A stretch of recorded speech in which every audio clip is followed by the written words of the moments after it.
রাত 10টা থেকে বাংলাদেশ সিঙ্গাপুর ম্যাচের টিকিট আবারও ছাড়া হবে বলে জানিয়েছেন বাফুফের সভাপতি তাবিথ আওয়াল। পল্টনে মিডিয়া হাউসগুলো নিয়ে বাংলাদেশ স্পোর্টস জার্নালিস্টস অ্যাসোসিয়েশনের ফুটবল টুর্নামেন্ট উদ্বোধন করতে এসে এ তথ্য জানান তিনি।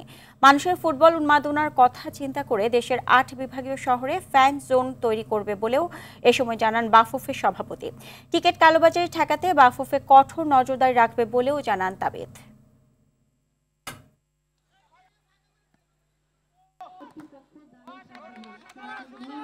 ম্যাচ ডেতে ডেফিনেটলি একটা সার্জ অফ ফ্যান্স বেস আসতে পারে। আমরা তাদেরকেও স্টেডিয়ামের বাইরে অনেক আয়োজন রাখছি, যে যারা যারা হয়তো স্টেডিয়ামে প্রবেশ করতে পারবেন না কিন্তু স্টেডিয়াম কমপ্লেক্সে ফ্যান জোনে থাকতে চান, সেসব ব্যাপারেও আমরা কিন্তু এনাফ আমি মনে করি অ্যাক্টিভিটিস তৈরি করতেছি যেন সবাই কিছু না কিছুভাবে এঙ্গেজ থাকে।